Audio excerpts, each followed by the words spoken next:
Alors bonjour à tous, j'espère que vous allez bien. Aujourd'hui, je vais parler d'un point très important, du moins très crucial. Et j'ai appris beaucoup de choses en 100 et quelques minutes. Parce que j'ai fait un constat extraordinaire lors du match, du moins ceux qui ont terminé le match. Dans l'équipe de France, la plupart étaient jeunes. La plupart. Et le leader était jeune, 23 ans, Kylian Mbappé. Un joueur extraordinaire. À 23 ans, il joue face au meilleur joueur du monde. Il marque 3 buts à la finale du Coupe du Monde. Et je ne suis pas expert en football, mais je sais que ce sont des occasions extrêmement rares et fait par un jeune de 23 ans. Un jeune de 23 ans. Et c'est le mot-clé de la vidéo, jeune de 23 ans. Parce que c'est extraordinaire de voir comment est-ce qu'il y a des jeunes qui n'ont pas eu cette réticence de se dire que on est trop petit pour faire ce genre de truc, non. Et hormis ça, il y a ces personnes qui ont eu confiance en eux. Parce que faut comprendre que jeunesse ne rime pas avec incompétence. On a tendance à croire que c'est quand on est jeune ou bien parce qu'on est jeune, on ne peut pas faire certaines choses. Jeunesse ne rime pas avec incompétence. Et voilà pourquoi je tiens à passer le message aussi à ceux qui m'écrivent au quotidien pour me dire que mais pourquoi vous précipitez comme ça à faire des choses? Pourquoi vous précipitez à entreprendre? Pourquoi vous précipitez à créer des entreprises alors que vous êtes encore trop jeune? Jeunesse ne rime pas avec incompétence. Et si vous pensez que vous n'avez pas la capacité de le faire, laissez ceux qui veulent le faire et qui peuvent le faire. Et je tiens aussi à préciser aux jeunes qui pensent, qui vont me dire, déjà je tiens à anticiper, je vais anticiper ces jeunes qui vont dire que non, ici c'est parce que dans notre environnement, on ne donne pas la place aux jeunes, ici dans notre environnement, on ne laisse pas les jeunes s'exprimer, on ne donne pas la place, on n'est pas au paradis, où même le paradis, la place se mérite. Maintenant, toi tu veux mériter la place d'un accomplissement, comment ça? Au paradis, la place se mérite. Tu dois au quotidien faire des bonnes prouesses, tu dois au quotidien faire des bonnes actions, tu dois prier le Seigneur pour aller au paradis. Et c'est sur terre où tu veux qu'on puisse te donner la place. Tu vois pas que c'est pas normal. Et du coup, aux jeunes maintenant, il faudrait maintenant comprendre que on ne donne pas la place. Il faut l'arracher. Et l'arracher, ce n'est pas à travers la BR, ce n'est pas à travers les vidéos TikTok au quotidien où on bouge les reins. Parce que le même TikTok que vous utilisez, il y a des personnes qui le prennent et qui gagnent de l'argent derrière ça. Le même TikTok que vous utilisez. Et c'est très important de comprendre ça, voir à travers un match de football des jeunes de moins de 30 ans qui ont su s'imposer. Ils n'ont pas supplié, dire que non, laissez-nous jouer parce qu'on est jeunes, nous savons faire nos preuves. Non, ils se sont imposés à travers leurs actions, à travers leur passé, à travers tout ce qu'ils font au quotidien. Et je pense que nous aussi, c'est ce que nous devons faire. C'est ce que nous devons faire. Et nous commençons déjà à le faire à la Wake Up Academy. Et le problème est que tant qu'on sera infime à le faire, ça ce n'est pas un match de football, c'est l'entrepreneuriat où déjà il y a des lobbying au niveau des anciens qui sont déjà là et qui ne veulent pas laisser la place.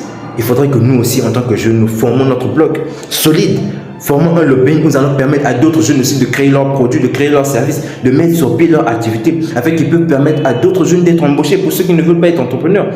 Parce qu'il faut comprendre que tout le monde ne peut pas être entrepreneur et tout le monde ne veut pas être entrepreneur.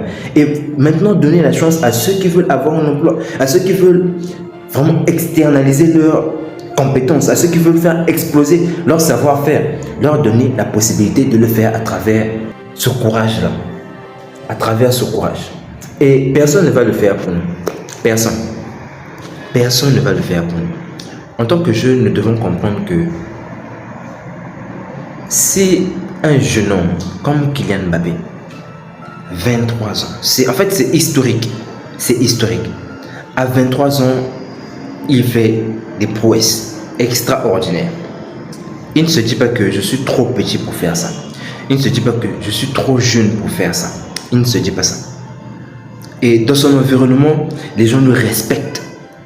Pas parce qu'il a supplié, il a dit que non, je suis trop jeune, j'ai le talent, donnez-moi la place. Non, il n'a pas fait ça. Il s'est imposé. Il s'est imposé. Et on ne demande pas la place. On ne demande pas. On ne demande pas.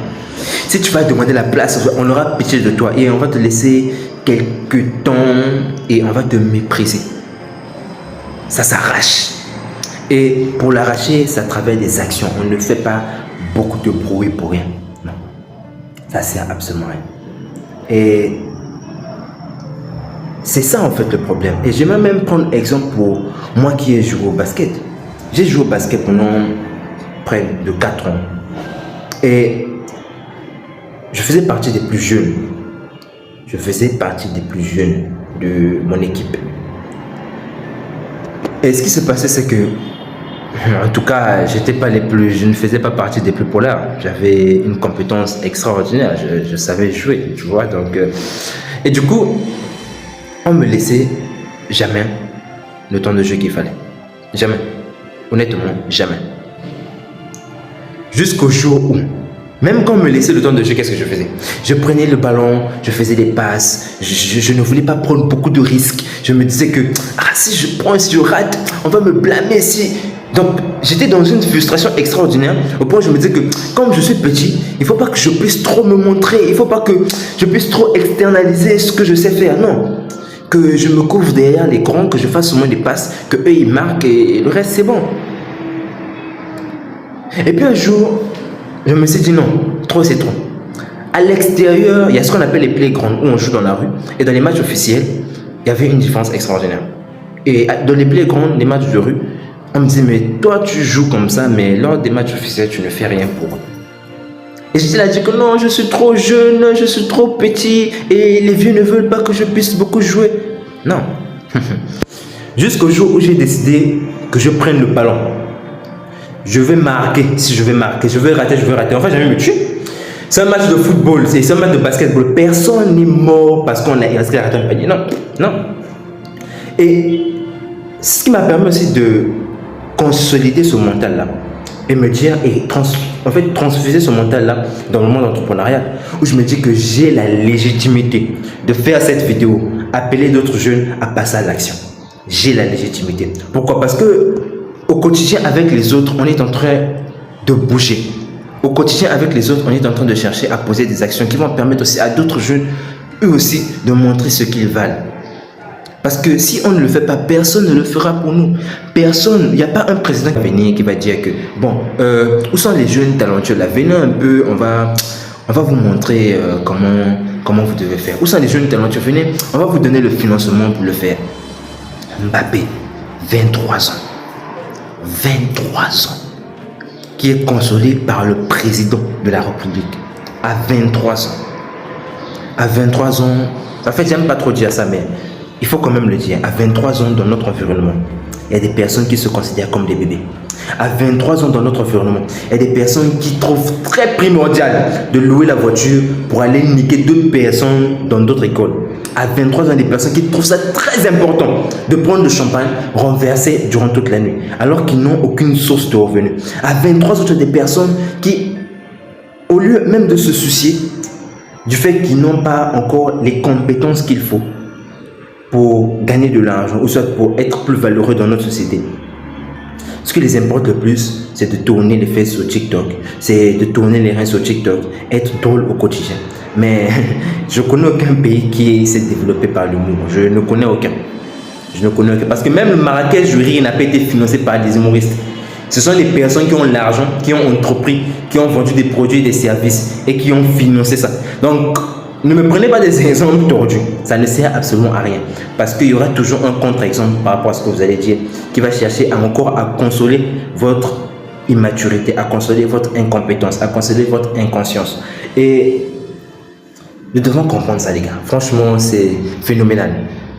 Du coup, sur ce, je vous laisse continuer. Et pour ceux qui font au quotidien ce que vous faites, ne perdez pas espoir.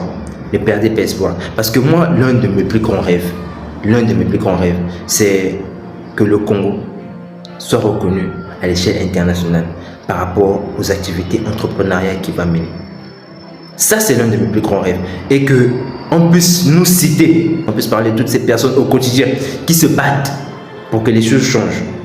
Bien que leurs actions soient infinies, mais ils font avec ce qu'ils ont pour qu'ils puissent s'imposer.